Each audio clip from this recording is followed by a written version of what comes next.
Dans cette vidéo sortie en 2015, je te préchote un Broly plus fort que les Super Saiyan God. Et qu'est-ce qu'on a eu 3 ans plus tard? Bingo. Broly est remasterisé pour être rendu canon et sa transformation est effectivement plus forte que les Super Saiyan God. Toujours en 2015, je te racontais dans cette vidéo que selon moi, la fusion métamol de Goku et Vegeta, à savoir Gogeta, allait être rendue canon dans l'histoire. Et toujours dans ce même film, 3 ans plus tard, encore bingo, Gogeta explose Broly dans ce film canon, supervisé par Akira Toriyama. Tu crois que c'est tout?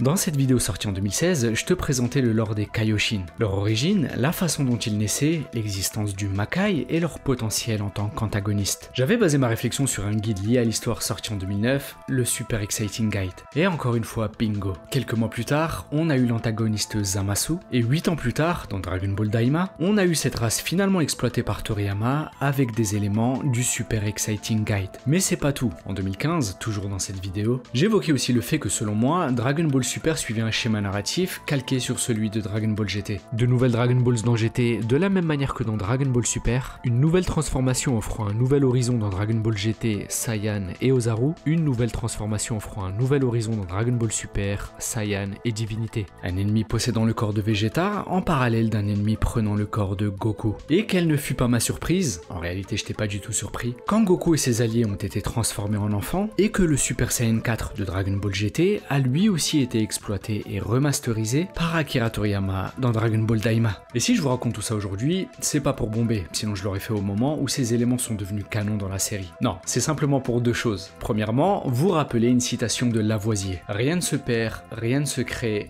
tout se transforme. Lorsqu'il s'agit de l'exploitation et de la pérennisation d'une licence comme Dragon Ball qui vaut des milliards, toutes les idées sont bonnes à prendre. Les idées originales et nouvelles, ou alors les idées et les concepts qui ont été créés auparavant et qui pourraient être remasterisés en vue de leur donner une nouvelle légitimité. Canon, pas canon, c'est pour les fans, l'industrie en a rien à taper. Et c'est pas mon avis, c'est juste la réalité des choses. Et deuxièmement, j'ai quand même fait cette intro pour illustrer le fait que pour prédire des choses qui vont arriver dans cette licence que je connais très bien, je me débrouille pas trop mal. Pas parfait, je suis pas devin, mais avec le recul, j'ai pas été trop mauvais. Et c'est pourquoi avec la disparition de Akira Toriyama, la mise en pause de Dragon Ball Super et l'incertitude sur la suite de Dragon Ball Daima, j'avais envie de repartir sur des théories et des prédictions. Quel est l'avenir de cette licence? Quels arcs les ayants droit vont pouvoir nous raconter? C'est ce que je vous propose de découvrir dans cette vidéo. Mais juste avant ça, il faut que je vous parle du Kaioken Finish, parce que c'est vraiment une technique de dégénéré. En gros, Goku utilise le Kaioken pour exploser le dos de son adversaire au point de le paralyser, et une fois fait, il va l'exhiber comme un trophée. Tellement le dos de n'a pas été finito, Vegeta l'a terminé parce qu'il était devenu tout bonnement inutile.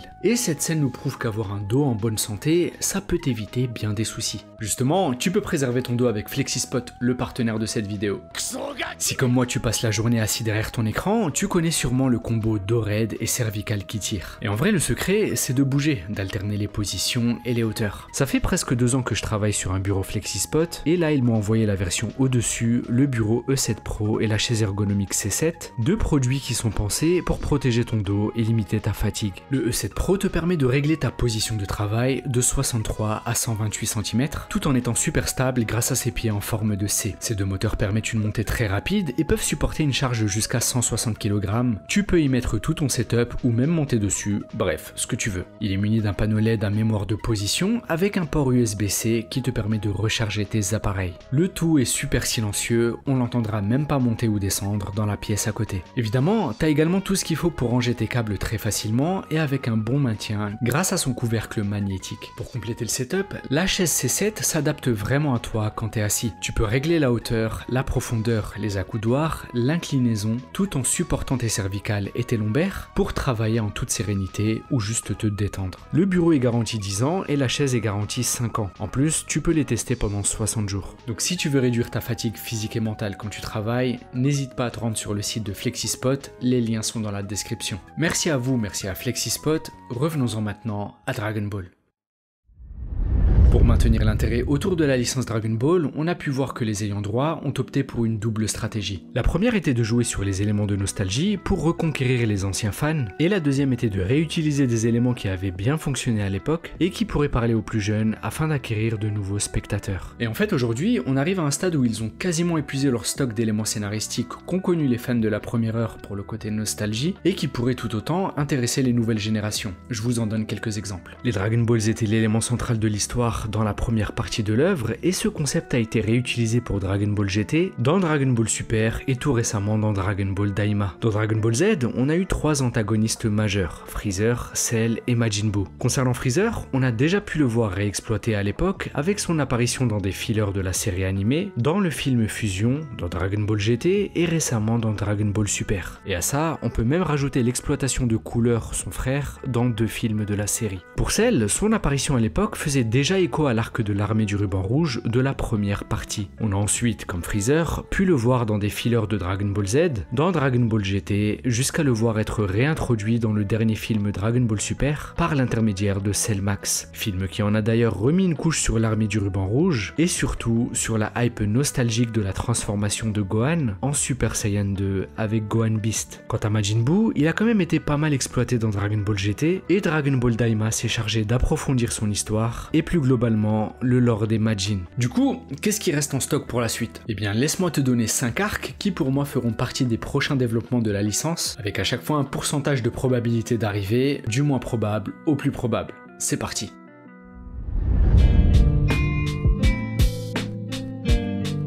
Le premier arc dont on va parler est lié à la canonisation de l'Autre Monde. Au fil de l'histoire, l'Autre Monde a été une source de beaucoup de développement. La rencontre de Goku et de grand-père Gohan, l'entraînement chez Kaiô, le dénouement de l'arc Cell ou encore la faveur de Enma vis-à-vis de Vegeta lors de l'arc Buu. Le potentiel de développement de cet univers est très grand et c'est pourquoi on a eu énormément de fillers qui s'y déroulaient. Et il y a précisément 3 éléments liés à ce qu'on a vu dans l'Autre Monde que je pourrais tout à fait voir en tant qu'arc pour la suite de la licence. Premièrement, un tournoi de l'Autre Monde digne de ce nom. Pourquoi? Parce qu'on y verrait non pas seulement les meilleurs combattants de la Terre, les meilleurs combattants de différents univers, mais on y verrait s'y affronter les meilleurs combattants de l'histoire tout entière. Les héros qui ont marqué leur temps il y a des millions, voire des milliards d'années. Les héros qui ont eu le privilège, comme Goku, de garder leur corps spirituel une fois mort. Ensuite, toujours dans le lore de l'Autre Monde, je trouve qu'il serait intéressant de développer le monde de l'enfer et plus précisément de canoniser Janemba. Afin d'équilibrer l'existence des héros les plus purs de l'histoire, Janemba incarnerait le concentré de toute la malveillance des ennemis qu'ils ont combattus, toutes les âmes des défunts vouées à la souffrance éternelle. Impactant le monde des vivants et des morts, cet antagoniste pourrait largement être introduit dans l'œuvre. Et troisièmement, pour le lore de l'Autre Monde, j'intégrerai l'histoire de Bojack. Designé par Akira Toriyama, Bojack est un pirate de l'espace. Son histoire est liée à l'Autre Monde car il est dit que les 4 Kaiô l'ont autrefois scellé aux abords de la planète du Kaiô du Nord, planète qui a été détruite lorsque Goku yamna Cell, prenant par la même occasion la vie de Kaiô et brisant le sceau qui retenait prisonnier Bojack. Et sa canonisation pourrait être intéressante car elle nous permettrait également de redévelopper le voyage intergalactique. Les Saiyans, l'armée de Freezer, tous étaient au final des commerçants de l'espace, subtilisant des planètes pour les revendre. Et qui dit commerce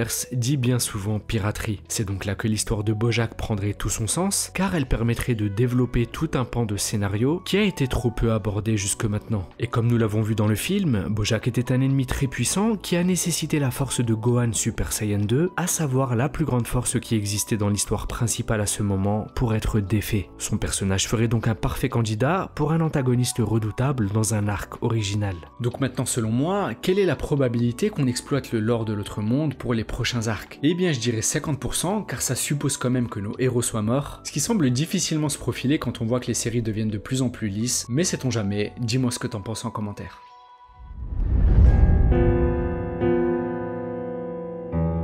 Dragon Ball Daima est nul, Dragon Ball Super n'aurait jamais dû exister. Ce ne sont pas mes mots, mais ceux de Kazuhiko Torishima, l'éditeur qui a révélé Akira Toriyama et qui l'a accompagné sur Dragon Ball. Son constat est clair, il aurait mieux fallu développer une histoire originale centrée sur Vegeta plutôt que ces séries. Et en vrai, est-ce qu'on peut donner tort à l'ancien? Lorsque Vegeta est arrivé sur la planète Terre, il avait déjà 30 ans. Pour comparaison, c'est l'âge que Goku avait lors de l'arc Cyborg, Goku dont on a suivi les aventures depuis tout petit. Et au final, toute la première partie de la vie de Vegeta n'a pas encore été racontée. Pourquoi Freezer l'a épargné lui et les derniers survivants Saiyans? Ayant perdu les moyens du royaume, comment a-t-il fait pour devenir si fort au point de faire partie de l'élite parmi les élites? Comment est née cette rancœur qu'il avait envers Freezer et qui l'a poussé à concocter son plan pour le renverser? Personnellement, je trouverais très intéressant qu'on réponde à toutes ces questions. Et il y a surtout un élément de sa personnalité que j'aimerais comprendre. C'est de savoir comment Vegeta est passé de l'enfant qui se fichait éperdument de la destruction de sa planète et de sa race, au Vegeta Vegeta qui criait son désir de vengeance, à Goku qu'il voyait comme le dernier rempart face à Freezer, celui qui avait tant fait souffrir son peuple. Cet arc pourrait donc être celui qui nous montrerait comment l'égoïste Vegeta est devenu Vegeta, le fier prince des Saiyans. Si on me demande une probabilité, je dirais que cet arc, si ce n'est pas un OAV ou un spin-off, a 60% de chance de voir le jour dans la licence. Là encore, ça permettrait de renouer facilement avec le noyau dur de la fanbase, tout en permettant aux nouvelles générations de se reconnecter avec les anciennes séries comme Dragon Ball Z. Qu'est-ce que t'en penses ?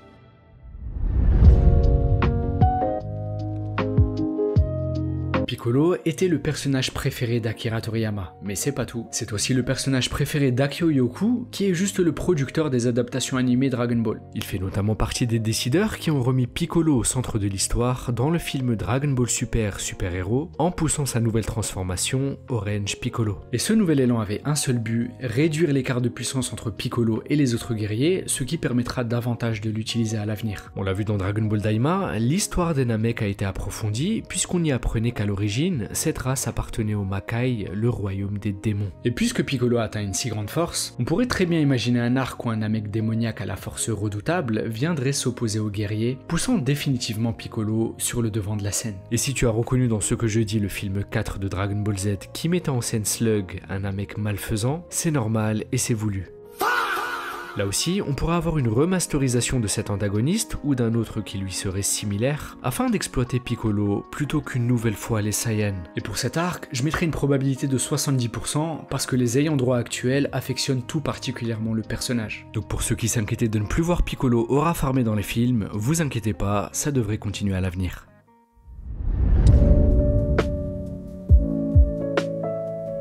Avec la maîtrise des formes divines du Super Saiyan, de l'Ultra Instinct par Goku et de l'Ultra Ego par Vegeta, il est clair que l'histoire nous emmène à la sanctification de nos héros. Et s'ils ont atteint ces formes, c'est parce qu'ils se sont mis à côtoyer des personnages qui, hiérarchiquement dans l'univers, sont considérés comme des divinités. Et justement, beaucoup de mystères entourent l'existence des dieux de la destruction, mais aussi et surtout des anges qui les accompagnent, et de celui qui les a engendrés, à savoir le grand prêtre Daishinkan. C'est pourquoi je trouverais tout à fait plausible qu'à l'avenir, le lore des divinités soit exploité pour revenir sur l'origine de tous ces personnages, sur la teneur de leurs forces et leur objectif réel. Il sera également intéressant de voir comment Goku et Vegeta évoluent dans cet environnement, eux que certains prédestinent déjà à devenir leurs successeurs. Goku suivant le chemin des anges, Vegeta suivant celui des dieux de la destruction. Des 4 Kai cardinaux au Grand Kai, en passant par les Kaioshin, il sera intéressant de voir comment ce beau monde fonctionne et quelles sont leurs activités en dehors de l'influence de nos personnages principaux. Je donnerai une probabilité de 75% de voir l'univers des divinités prendre plus d'importance à l'avenir dans la licence.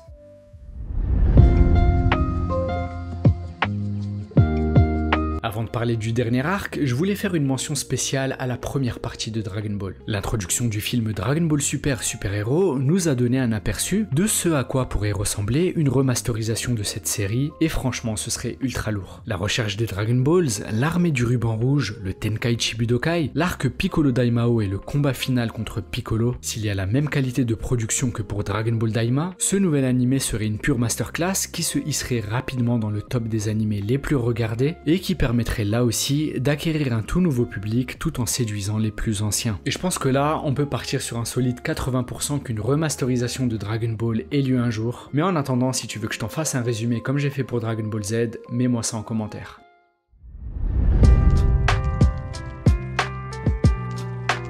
Et on arrive enfin à l'arc qui pour moi a le plus de chances de se produire prochainement dans la licence, et qui est un arc que je pourrais qualifier de pseudo-Bio Broly. Pourquoi ce qualificatif? Simplement car le film Bio Broly laisse pleine place à la nouvelle génération, puisque Goten et Trunks en sont les personnages principaux. Et je pense qu'aujourd'hui, avec Dragon Ball Super, avec Dragon Ball Daima, tout le monde s'accorde pour dire que Vegeta et Goku ont suffisamment été exploités. À la fin du manga original, lors du 28e Tenkaichi Budokai, Goku a 47 ans et Vegeta en a 52. Ce qui rendra de plus en plus difficile pour les plus jeunes de s'identifier à eux. Et ça, les ayants droit en ont conscience, Dragon Ball reste quand même un shonen. Et ça tombe bien, il y a 4 personnages bien plus jeunes qui sont totalement prêts à prendre le relais. Il s'agit bien évidemment de Goten et Trunks, mais aussi de Pan, la fille de Gohan, déjà aperçue dans le dernier film, et de Oob, le futur disciple de Goku, qui a déjà été mentionné dans Dragon Ball Super, et que nous sommes sûrs de revoir puisqu'il affronte Goku à la fin de l'histoire originale. Et c'est pourquoi on pourra alors tout à fait imaginer un arc centré sur ces 4 personnages, un peu comme dans le film Bio Broly. On aura alors un Goten et Trunks plus âgés qui pourraient être les mentors de Pan, tout en comptant Oob en support pour affronter un ennemi quelconque. Et plutôt que de combattre Broly, il pourrait être leur allié dans cet arc, puisque sa version remasterisée et pure, ce serait d'ailleurs un bon clin d'œil. Et cet arc serait aussi un très bon prétexte de l'industrie pour rendre canon un personnage qui aurait dû l'être depuis très longtemps à mes yeux,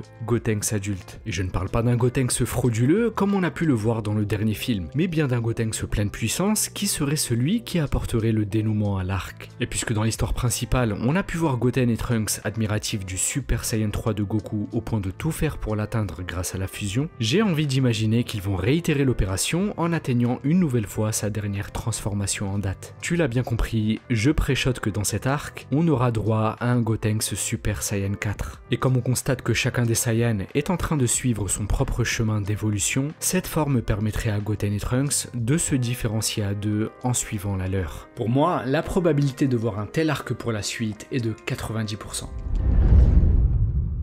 C'est tout pour moi, j'espère que cette vidéo t'a plu, si c'est le cas n'hésite pas à la liker et à t'abonner et à me dire en commentaire ce que tu penses de tout ça. Je suis aussi curieux de savoir quels arcs toi tu verrais pour la suite de la licence. Je t'invite aussi à regarder ma précédente vidéo sur Dio Brando et me dire quels antagonistes tu souhaiterais que je traite pour les prochaines vidéos de ce style. Sur ce les Xogaki, on se dit à très bientôt. Diana.